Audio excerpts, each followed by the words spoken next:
Igreja pode se assentar, irmãos. A paz seja a todos. Quero me perguntar aqui se poderia me filmar. Tem coragem, tem coragem. Irmãos, é um privilégio estar com todos vocês, como já foi dito aqui. Nós, da Igreja Batista, não pensamos que somos mas somos todos no Senhor Jesus, na graça, na misericórdia, no amor, e assim devemos ser. No céu não tem cantinho, né? Todos vão estar juntos. E ele disse que se sentia honrado de me ter aqui. Eu sinto mais honrado ainda de estar aqui ocupando essa tribuna. Primeiro porque falar da palavra de Deus não é algo tão simples assim, é uma grande responsabilidade, e pela confiança da igreja de me chamar para estar tomando essa tribuna e falar de algo tão precioso como a palavra de Deus. Mas sem delongas, eu peço àqueles que trouxeram as suas Bíblias que abram comigo Isaías, capítulo de número 53. Nós vamos estar meditando um texto bastante conhecido, grande maioria da igreja.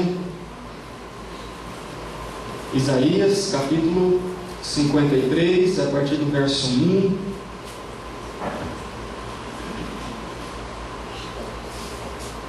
Aqueles que acharam, vamos nos colocar em pé em reverência à palavra de Deus e vamos ler esse texto.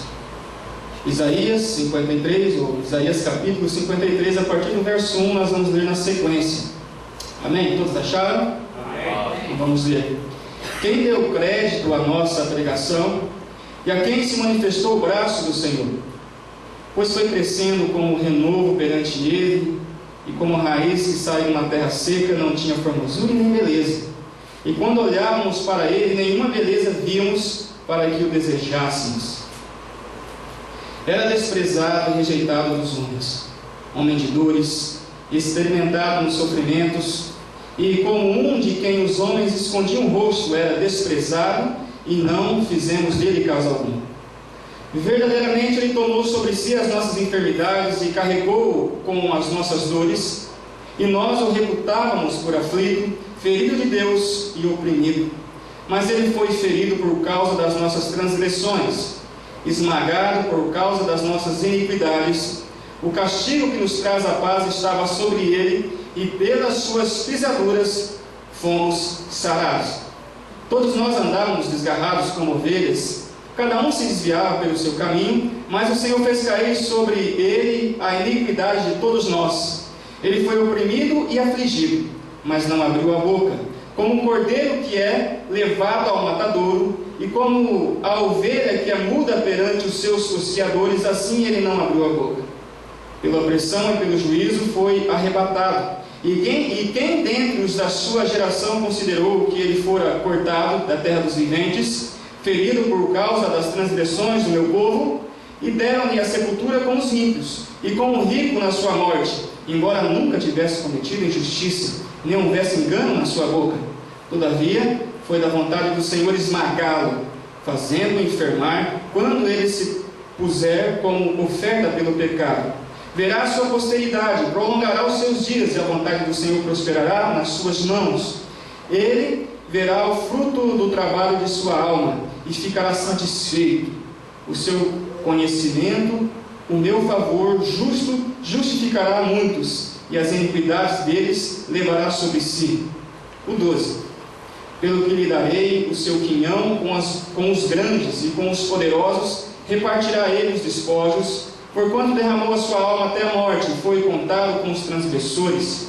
Mas ele levou sobre si o pecado de muitos, e pelos transgressores intercedeu. Vamos orar mais uma vez?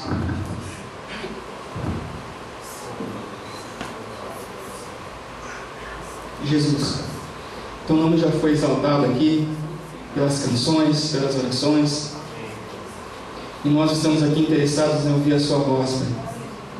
Eu sei, Pai, que eu humanamente não tenho nada a entregar à sua igreja, que o Senhor reuniu aqui nesta noite, mas eu peço ao teu Espírito Santo, que é o ajudador, que é aquele que traz a mensagem aos corações, aquele, ó Pai, que traz a palavra aos corações sedentos, que assim o faça nesta noite. para que tão somente o seu nome seja elevado e glorificado. É a oração que faço no nome de Cristo. Amém, irmãos. Podemos acertar na presença do Senhor.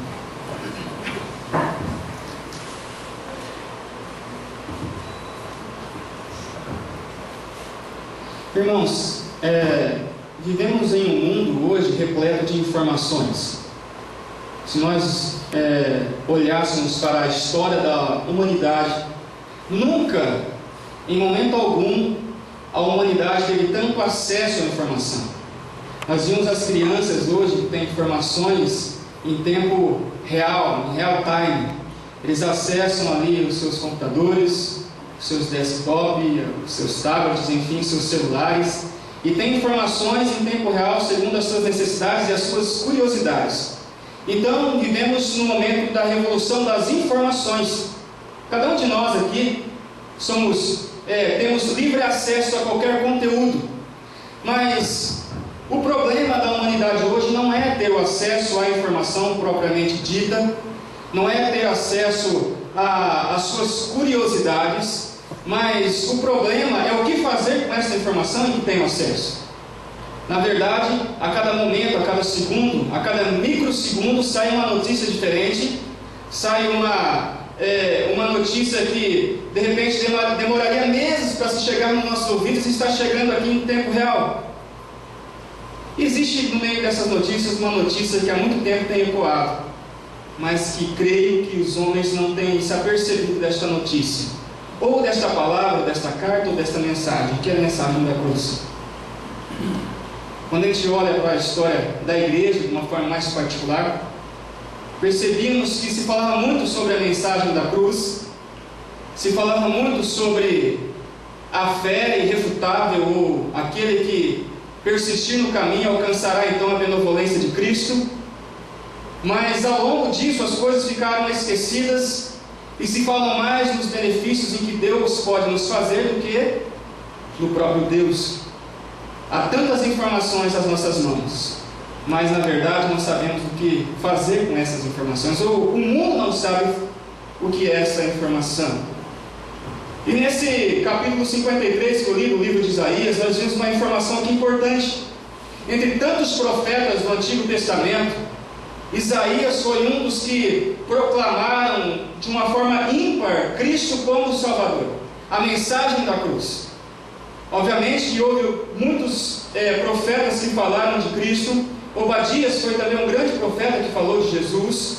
Aliás, de Gênesis e Apocalipse, a mensagem ela tem sido cravada, tem sido implementada neste livro que o Senhor nos deixou. Está acessível a qualquer um, mais do que nunca acessível, mais do que nunca.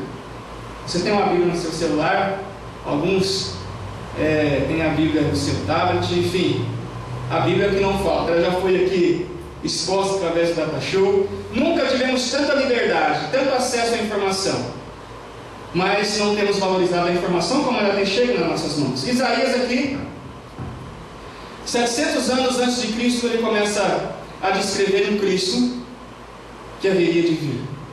E ele começa a descrever de uma forma assim, tão importante e tão detalhada como isso se daria. E essa descrição acabou chocando os judeus, acabou chocando aqueles que esperavam a primeira vinda do Messias. Por quê? O judeu esperava que o Messias seria um grande general de guerra, aquele que viria com o seu exército, aquele que iria matar os ímpios, que ia salvar os judeus, que ia buscar os seus, e dessa forma ele agiria. E quando se deu conta na história aqui, nós percebemos um Cristo que veio como um carpinteiro, deixou toda a sua glória, esteve no nosso meio como uma pessoa humilde, provando que com a humildade ele poderia vencer batalhas que como general de guerra ninguém poderia vencer. Jesus ele venceu como ser humano, não com as suas qualidades humanas, mas com a fraqueza humana, demonstrou que era preciso e assim o fez, venceu por nós aquela luta que nós tínhamos. E dentro desse contexto de luta aqui, existe uma coisa muito importante que está registrada aqui em Isaías 53, verso 6, que diz assim: todos nós andávamos desgarrados como ovelhas, cada um se desviava pelo seu caminho. Todos nós. A palavra aqui, quando Isaías ele escreveu aqui dando um sentido de pluralidade, dizendo que eu e você, a humanidade, todos nós estávamos desgarrados de Cristo, ou seja, distantes de Jesus, longe de Jesus, longe do Deus Salvador e do Deus Criador. Não está dizendo aqui algumas pessoas, está dizendo todas as pessoas estavam desgarrados.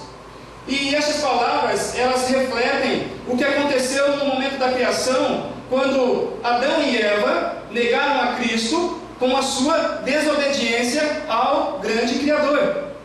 Desde aquele momento onde Adão e Eva caíram ali naquele jardim, daquele momento a humanidade que veio após Adão e Eva foi concebida em pecado, já nasceu desgarrado, já nasceu longe da presença de Deus. Isaías começa dizendo aqui ao povo de Israel: olha, vocês estão desgarrados, vocês estão desviados, vocês estão longe do caminho chamado Cristo, longe de Deus. E essa palavra que foi escrita aqui há 700 anos atrás pode ser aplicada nos dias de hoje. Quantas pessoas que estão desgarradas, estão desviadas, estão longe do caminho do Senhor? Eu não vou pedir para você levantar a mão, mas acredito que cada um de nós que tem uma caminhada já dentro da igreja poderia subir aqui e dizer vários nomes. Olha, esta pessoa estava firme no caminho de Cristo, mas se desviou deste caminho. Essa pessoa obedecia à sã doutrina da palavra de Deus, mas agora vive no pecado, deu vazão ao pecado da sua carne e deixou a Cristo e o seu fundamento. Quantas pessoas? Nós vivemos hoje um crescimento que na verdade é mais um inchaço do que um crescimento. Revista Veja, certa feita em 2010, deixou uma nota bem clara, dizendo que até 2020, 50% do Brasil seria evangélico. Que os evangélicos têm crescido 25% a cada ano. Um crescimento assustador. Infelizmente eu não acredito nessa estatística. Primeiro, o que tem feito essas igrejas crescerem ou se multiplicarem, conforme temos visto no meio comunicativo, mediático como um todo, não tem sido o evangelho. Tem se pregado talvez uma mensagem da necessidade do homem a ser alcançada, e não tem se pregado uma necessidade da vida eterna, que precisa o homem ter coerência e consciência disso. E essa necessidade tem enchido muitas igrejas, tem enchido muitos templos. Na verdade não tem gerado um crescimento, mas um inchaço. E quando eu penso no inchaço, um inchaço é fruto de que algo não está muito bem no seu corpo quando algo incha. Se a sua mão estiver inchada, a sua pele, enfim, significa que alguma coisa não está funcionando muito bem. E na verdade, desde esse tempo, aqui 700 anos antes de Cristo, Isaías está dizendo àquela igreja, ao povo de Israel, ao povo de Judá, e hoje eu estou aqui dizendo para vocês e para mim aqui nesta noite, que a igreja infelizmente tem vivido os seus altos e baixos. Infelizmente nunca tem vivido o seu baixo como nos dias de hoje.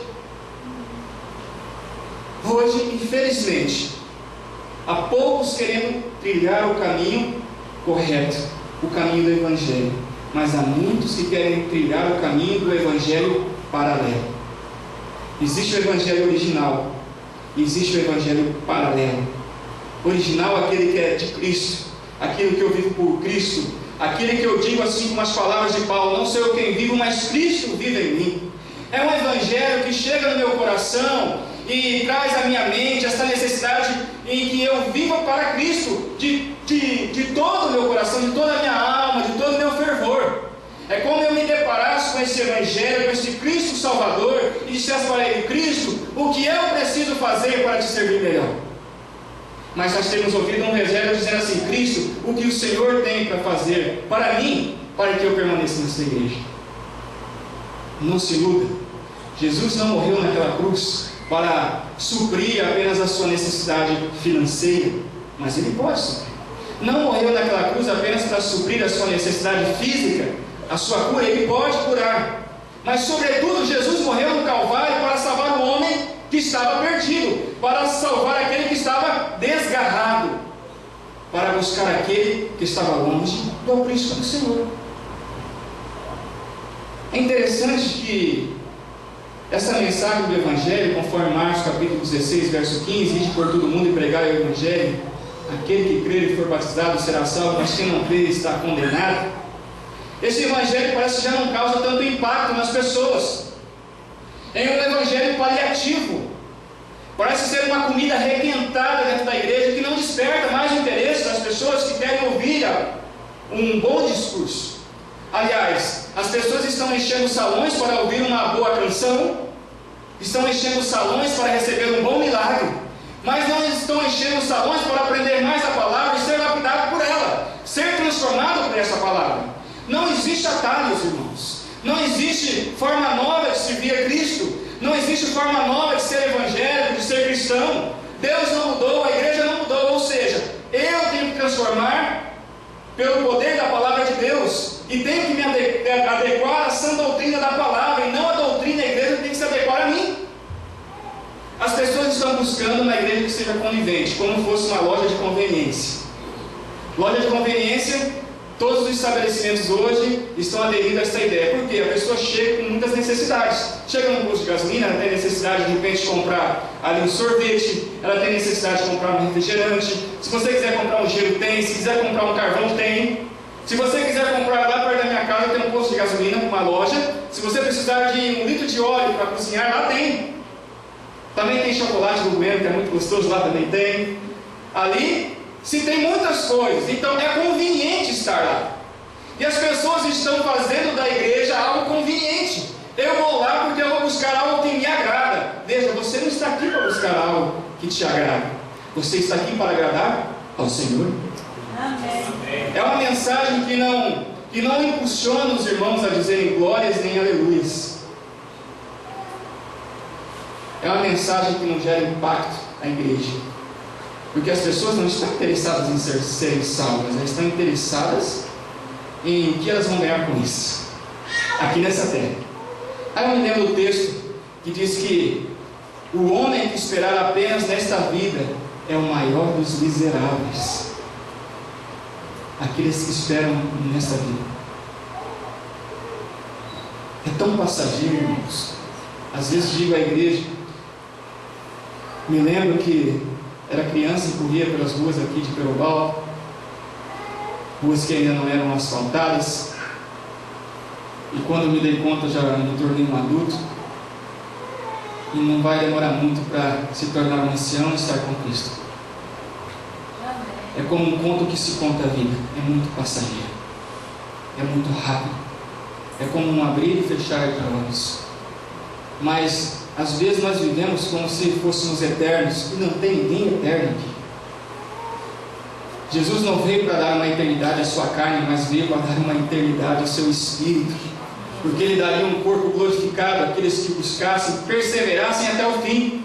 Você vai lá no livro de Apocalipse, você vê muitas e muitos capítulos dizendo, no final dele, ao findar deles, dizendo, aquele que perseverar até o fim será salvo.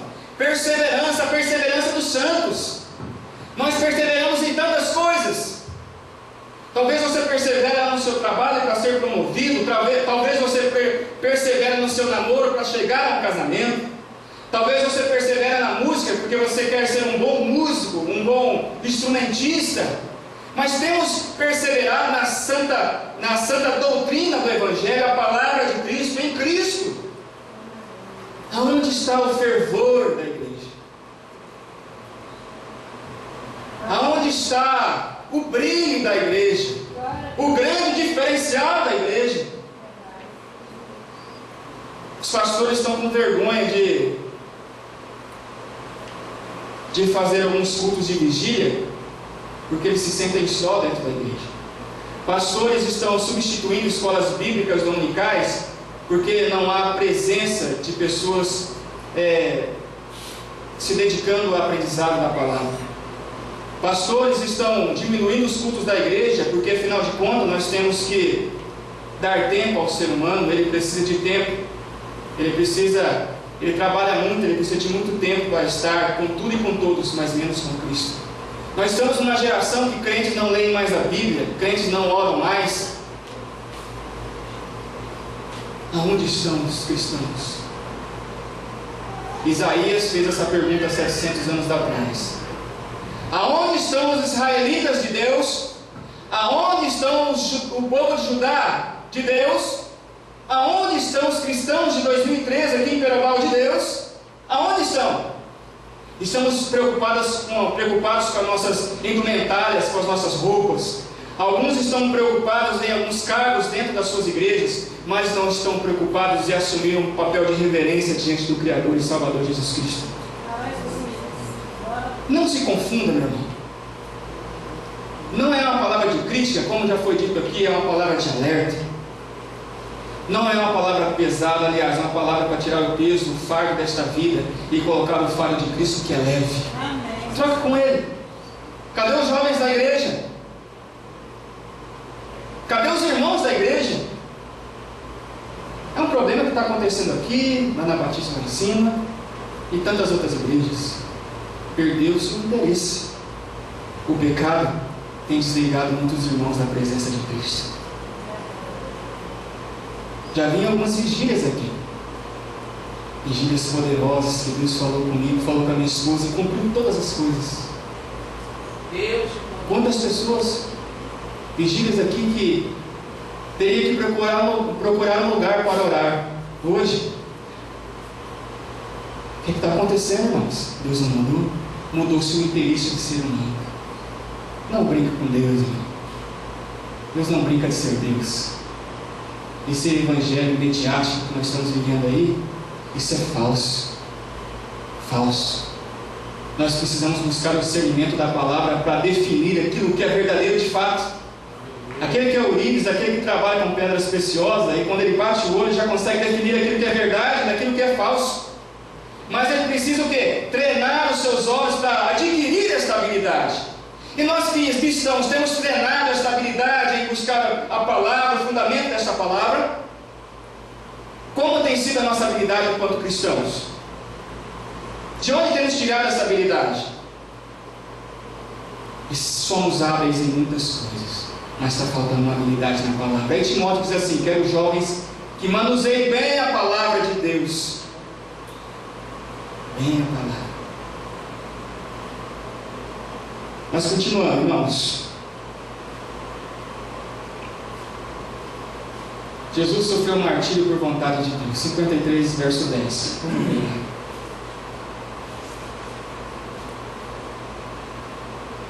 Todavia foi da vontade do Senhor esmagá-la, fazendo enfermar quando ele se puser como oferta pelo pecado. Verá sua posteridade, prolongará os seus dias, e a vontade do Senhor prosperará nas suas mãos. Primeira coisa que me veio à mente quando eu li esse texto, a primeira leitura, o primeiro impacto desta leitura é assim: havia necessidade de Cristo morrer de uma forma tão tosca, de uma forma tão cruel no madeiro para salvar a humanidade? Não havia outro jeito mais simples? Não havia um jeito de Deus enviar um dos seus anjos, de repente mandar alguns querubins, alguns serafins para morrerem na cruz e preservar o seu filho? Porque eu tenho certeza, se eu e você fôssemos convidados a entregar que nós temos o maior valor, não entregaríamos, porque de fato nós não amamos como convém. Mas lendo e relendo esse texto várias e várias vezes, eu cheguei a um denominador comum. Primeiro, teria que ser uma oferta de uma ovelha perfeita. Não existe ninguém perfeito aqui nesta terra. Não existe ninguém perfeito no inferno. E não existe ninguém perfeito senão Deus Pai, Deus Filho e Deus Espírito Santo. A perfeição está na Trindade, está em Deus. E Deus não poderia fazer um sacrifício tão perfeito se não usasse algo tão perfeito como Cristo, o seu Filho. Aí vem uma outra pergunta na sequência. Então ele veio aqui, passou por todos esses atrozes, por essas dificuldades como um Deus. Para ele foi fácil. Pasmem vocês, meus irmãos.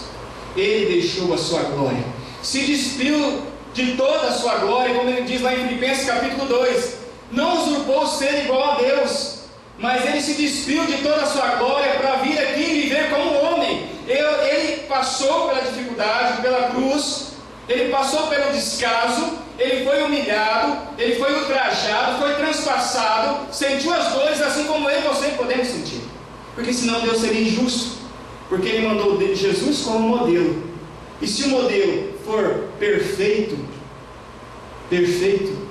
então nós não temos como seguir este modelo. Por isso que Ele diz assim, nós devemos o quê? Buscar servir a Deus, nosso Cristo, que é varão de estatura perfeita. Estamos buscando a perfeição, não somos perfeitos. Quando Jesus estava aqui, Ele era perfeito, e foi perfeito como Ele venceu todas as dificuldades desta terra, mas venceu como homem. É um Deus que consegue ser perfeito até como homem. Até como um homem Ele consegue ser perfeito. Aleluia, Deus. Mas não foi simples assim, irmãos. Quando diz o texto que Ele foi exposto às suas vergonhas, vou fazer um breve relato do que aconteceu. Imagine um homem que foi chicoteado, como os filmes, aí você vê os filmes do Mel Gibson, talvez o mais próximo da realidade, onde a sua carne foi dilacerada. Um homem que teve que levar a sua cruz, que era uma cruz tão pesada, não levava apenas o mastro vertical, ele levava o mastro horizontal. Talvez pesasse uns 50, 80 quilos. Depois, ele foi pendurado e os cravos, que eram os pregos, não furaram as suas mãos, mas os seus nervos aqui do seu antebraço. E esse nervo aqui é uma dor insuportável. Quem tem ler sabe como que dói isso.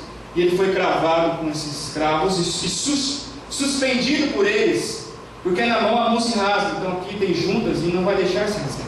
E ali ele ficou nu. Imagina, se tem algo que deixa uma pessoa constrangida, não é a dor, é a nudez. Tirou toda a roupa. Imagine você pregado numa cruz, a sua família te vendo nu, a sua igreja de repente te vendo nu ali, exposto às suas vergonhas. Não foi algo simples. Não foi. Essa é a mensagem da cruz. E ali ele ficou, sofrendo afronta. Talvez ouvindo ali de alguns soldados do exército pretoriano, usando as suas palavras, dizendo para ele assim: tu és o rei dos judeus? Por que não desce aí?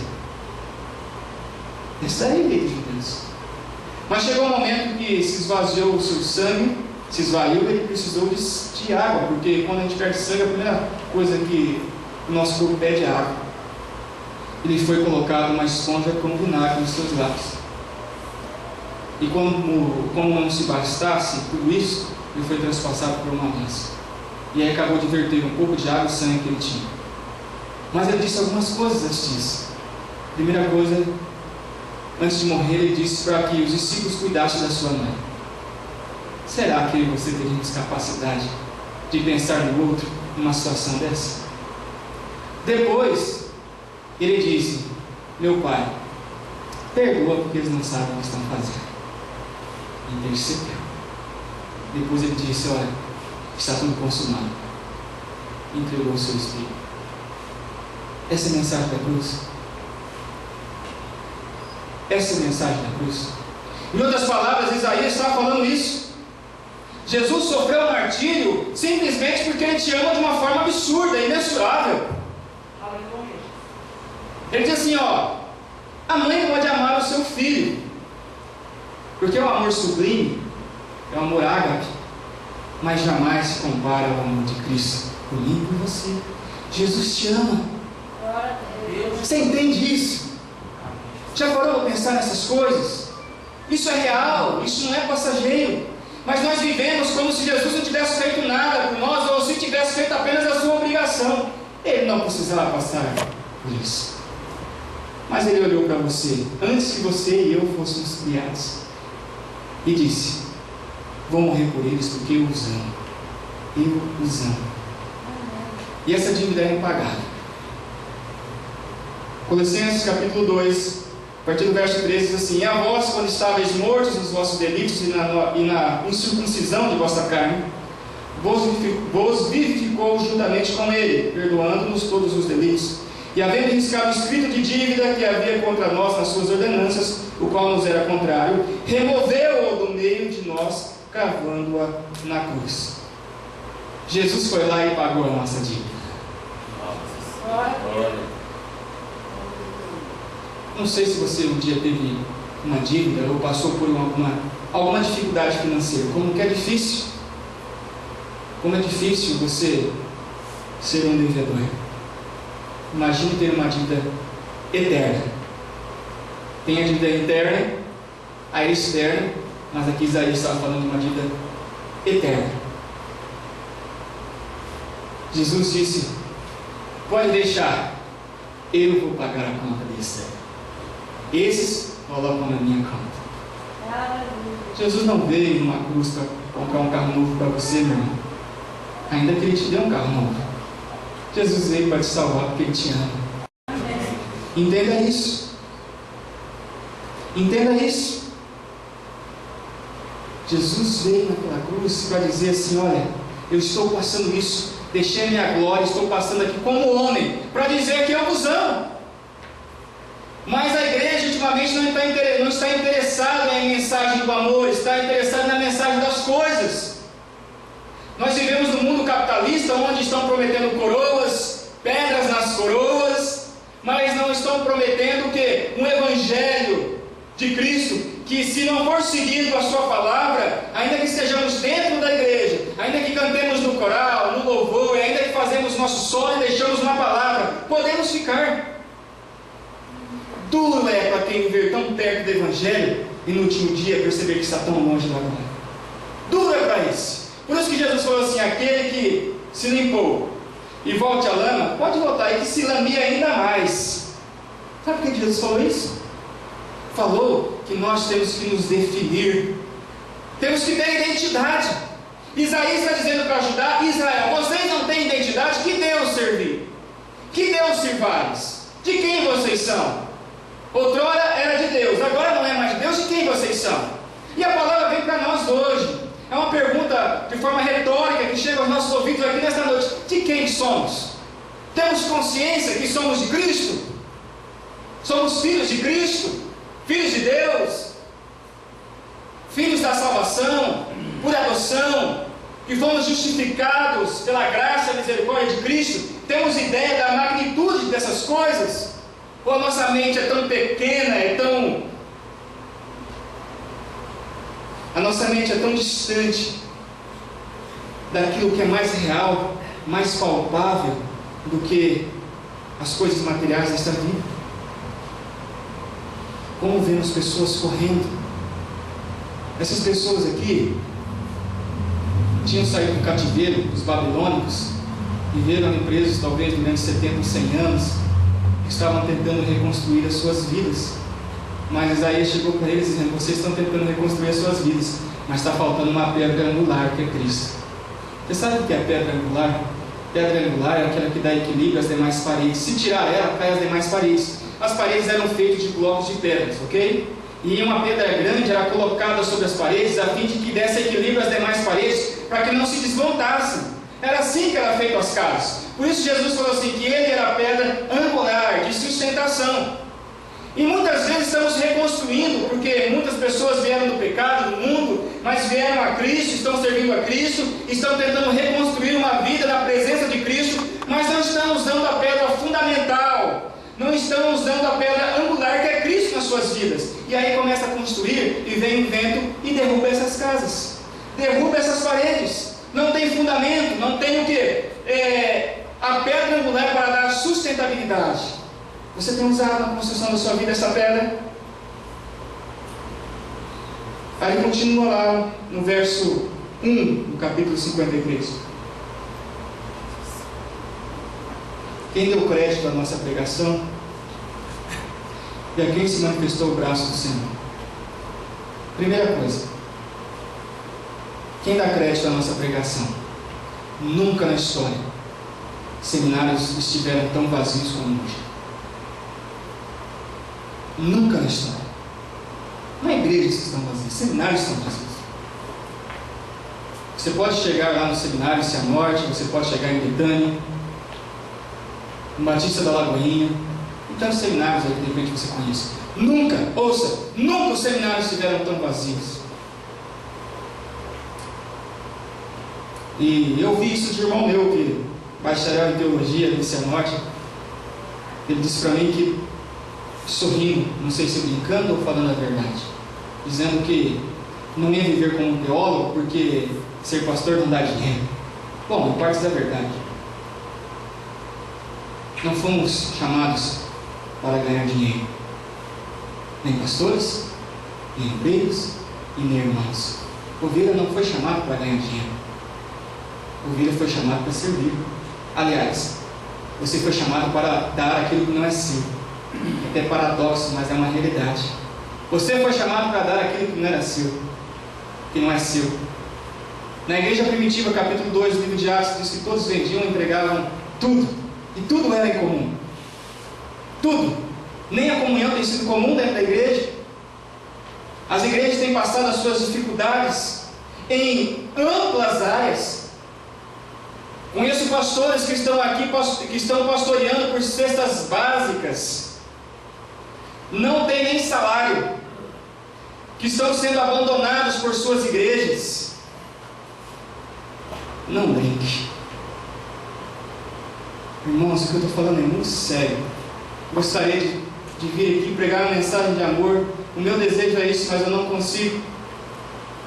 Não consigo falar uma palavra que talvez que gere uma esperança no seu ego. Mas espero que essa palavra dê uma esperança na sua consciência cristã e que nos desperte a realidade de Cristo. Amém. Jesus não vem buscar uma comunidade, uma igreja onde é massageado o seu ego. Ele vem buscar uma igreja que tenha consciência de Cristo. Consciência de buscar a Cristo. Quem dá crédito à nossa pregação não tem quem prega. Aí, no Evangelho de Mateus diz que os campos já estão brancos, mas são poucos os feitos. Eu acho que Isaías não estava errado, porque Jesus fez as palavras de Isaías uma verdade e as repetiu nos Evangelhos. Os campos estão brancos e não precisa de pastor para ser fardo. Quem colheu o algodão aqui sabe que não precisa ser PhD para colher um algodão. Não precisa. Precisa apenas ter uma necessidade e ter uma vontade. Você tem necessidade de falar de Jesus? Se não tem alguma coisa errada. Você tem vontade de falar de Cristo? Ou você prefere ser um crente 007? Está sempre lá, mas ninguém sabe quem é você. É incrível como tem isso. Eu dou aula e meus alunos... verdade, professor, que você é pastor? É. Por que tanto espanto? Eles ficam espantados. Irmão, é um espanto. Não é um espanto ser pastor. É um espanto as pessoas negarem a Cristo todos os dias dentro das igrejas, dizendo que tem uma carteirinha, ou que são membros há tanto tempo de uma igreja, mas que fazem tão pouco pelo Evangelho. Tão pouco. A igreja, infelizmente, está passando uma divisão cruel. Já percebeu que o povo evangélico é o povo mais dividido sobre a face da terra? O medo de perder os seus membros para outra igreja, pescando em aquário, uma luta política, uma luta sedenta por conquistar cristãos irmãos, e por todo mundo e pregar o evangelho. É levar o evangelho para quem não conhece o evangelho. Deixa o crente onde ele está, meu irmão. Está na hora de servir de verdade esse Cristo. Cadê os jovens desta igreja? Eu tão pouco de evangelho, mas passei por tantas experiências. Lembro como fosse hoje. Nós estamos numa igreja em Moarama, há 9 anos atrás. Chegou uma menina dentro desta igreja, não vou falar o nome por questões éticas. Firme, servia a Cristo. Até aquele momento. E começou a servir na igreja, nós e poucas pessoas. E chegou um momento, ela diz: eu vou sair da igreja. Irmão, por que você vai sair da igreja? É porque a igreja tem poucos jovens e eu preciso arrumar um namorado. É que eu não estou vendo namorado nem para casar. Né? Então tá bom. Casou numa igreja evangélica com um filho de espírito. Está distante do evangelho. Mas por outro lado, eu conheço uma outra irmã. Essa eu digo, o nome é Aninha. Eu chamo ela de Ana. Essa era crente de verdade. Vontade até uma glória. Essa era crente. Ficou na igreja. E Deus trouxe um jovem lá na igreja. Uma benção. E esse jovem se tornou hoje o seu esposo. Já tem um filho e é uma bênção nas mãos do Senhor. Irmão, não ande pelas suas vistas, mas ande por fé. Não é assim que Jesus disse? A gente tem tanta preocupação para ser suprida, né? O jovem tem uma preocupação do namoro. Às vezes a gente vai ficando mais maduro, uma preocupação do pé de meia. uma preocupação de tantas coisas, mas você tem se preocupado em buscar a Cristo? Porque a palavra de Deus diz lá em Mateus que o quê? Buscai o reino de Deus enquanto você pode achar aí as coisas, Deus vai acrescentando, vai. Ele diz que todas as coisas, ele diz algumas coisas, todas. Buscar o reino em primeiro lugar. Mas ele diz ali, irmãos, no verso 12, 53:12. Vou terminar aqui, irmãos. Não vi o relógio. Nem perguntei quanto tempo, mas vou terminar. Pelo que lhe darei o seu quinhão com os grandes, e com os poderosos repartirá ele o despojo. Porquanto derrama sua alma até a morte, e foi contado com os transgressores, mas ele levou sobre si o pecado de muitos, e pelos transgressores intercedeu. Gente, despojo significa quando uma pessoa vai à guerra naquele tempo. E hoje mudou um pouco. A concepção de guerra era o seguinte: se você fosse lá e vencesse aquele povo, então você poderia pegar tudo que era daquele povo. Então quem perde a guerra perde as suas terras, perde as suas naquela época era a sua armadura, perde a sua espada, perde o seu gado, perdia tudo. Isso era o despojo da guerra. A Alemanha, na Segunda Guerra Mundial, na Primeira Guerra, quando ela perdeu, em 1919 terminou a Primeira Guerra Mundial. Em 1939 começou a Segunda Guerra Mundial. Em 1945, agosto, terminou a Segunda Guerra Mundial. Mas o que aconteceu nesse ano entre guerra é o quê? Que a Alemanha perdeu os seus despojos, ou seja, perdeu as suas terras, perdeu as suas fábricas, ela perdeu o seu exército. Não havia outra forma de sobreviver senão se eles buscassem a guerra novamente. E aqui está dizendo que Jesus ele perdeu os seus despojos, ou seja, quando Jesus foi morto naquela cruz, primeiro despojo, a sua vergonha, porque ele perdeu a sua roupa. Segundo despojo, a condição de Deus, que as pessoas não o reconheciam como tal. Ele foi humilhado. Aí é uma segunda situação do ser humano que ele não se dá conta, é ser humilhado. Mas ele diz aqui que foi contado como os transgressores. Uma infâmia, uma pessoa daquela época, é ser enterrado com os ímpios, porque o judeu tinha até o seu cemitério era dos judeus. Não havia um cemitério onde todos poderiam ser enterrados. Havia um cemitério, um local apenas para que os judeus pudessem ser enterrados. E Cristo, como judeu, foi colocado em uma caverna. José de Arimateia foi lá e comprou essa gruta, uma caverna, que era onde os ímpios eram enterrados. Olha que situação. Jesus enfrentou até depois de morto os altrozes, ou as situações complicadas em que o judeu jamais aceitaria. Passou por todos os níveis. Ele desceu lá embaixo como homem, para ser glorificado e permanecer lá em cima como Deus. Aleluia, Deus. Aí no final que me deixa assim, que me tira o fôlego, e pelos transgressores intercedeu.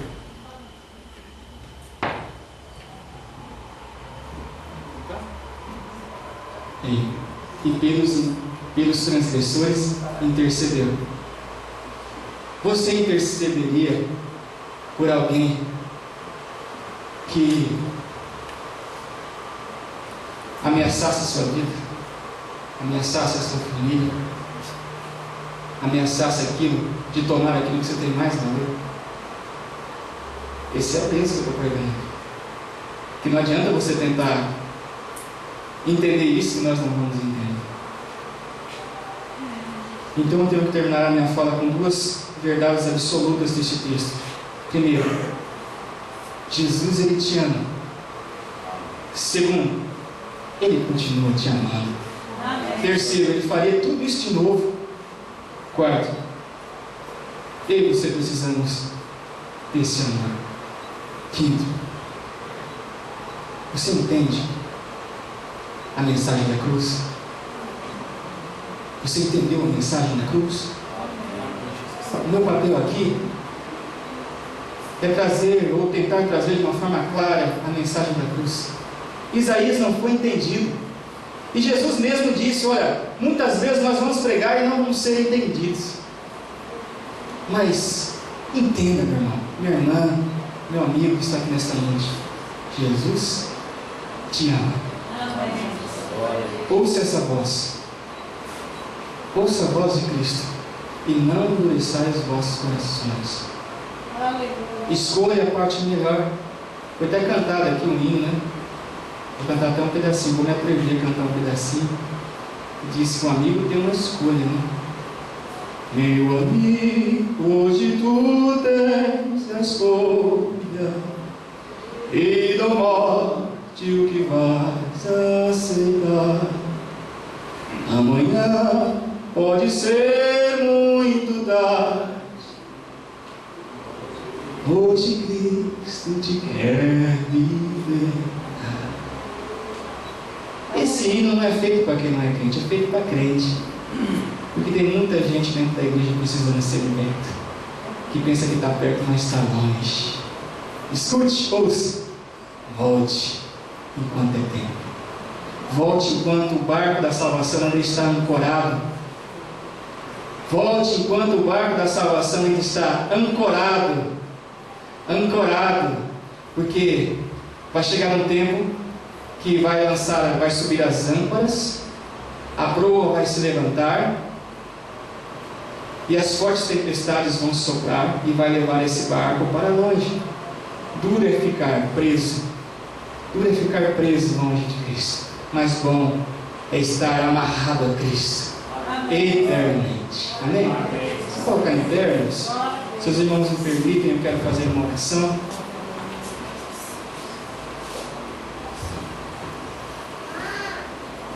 Irmãos, o primeiro a precisar ouvir essa mensagem sou eu. Sou eu. Não pense que essa mensagem foi para você, foi primeiro para mim. Amém. Foi primeiro para nós. Se você entendeu como uma correção, o Provérbios diz que Deus corrige aquilo que ama. Não seja um rebelde, porque a palavra vem para corrigir, vem para exortar, arguir, mas que Deus nos dê um coração ensinável conforme a oração de Davi. Porque Davi também escreveu no Salmo 52: Senhor, dá-me um coração ensinável, um coração humilde e quebrantado, porque dos tais Deus não rejeita a oração. Deus, a sua mensagem foi pregada aqui nesta noite, e o Senhor sabe, Pai, que é tua palavra, não é minha. O Senhor sabe também, Pai, que humanamente eu não tenho condição nenhuma de viver esta palavra, e nem meus irmãos. Mas nós entramos na sua presença pedindo por favor, Espírito Santo, dá-nos coragem para viver esta palavra, dá-nos coragem para viver esta unidade, dá-nos coragem para viver esta firmeza do Evangelho. Não deixe meus irmãos, Pai, distanciarmos do Senhor. Não nos deixe, Pai, deixar que esse barco ancorado da fé, Pai, se distancie de nós. Esteja conosco, Senhor. Pai, faça-nos entender a mensagem da cruz e que vivamos ela dia após dia. Pai, abençoa aquele que está fraco na fé. Abençoa aqueles que estão nas dificuldades, Pai. Está lutando, Pai, para se manter de pé diante do Senhor. Pai, nós sabemos que os dias são maus, Pai. Mas o Senhor disse, Pai, que aquele que perseverar até o fim, esse será vencedor. Esse alcançará a vitória. Esse, ó Pai, estará com o Senhor na eternidade. Pai, nós confessamos que pela força do nosso braço nós não vamos conseguir. Mas nós te pedimos, ó Espírito Santo de Deus, Tu és o nosso Redentor, Tu és o nosso escudo e bloqueio. Pai, nos ajude nesta hora. Pai, glorifique o Teu nome em nossas vidas. Nos ajude a fugir do pecado e nos abraçar a Cristo e na sã doutrina. E que o Senhor nos faça permanecer fortes, Pai. Fortes não em uma placa denominacional, mas fortes na Tua presença como servos em Cristo. Humildes na Sua presença. É o que eu oro no nome do Senhor Jesus. Amém. Com graças a Deus. Pode se sentar, irmãos. Eu agradeço mais uma vez o convite e me sinto lisonjeado de estar aqui, porque eu gosto muito de pregar. Mesmo sendo difícil, eu gosto muito.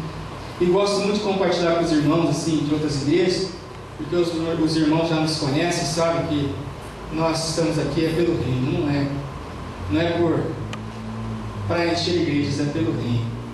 E eu fico muito feliz de os irmãos estarem aqui para estarmos compartilhando a palavra. Irmão, direita.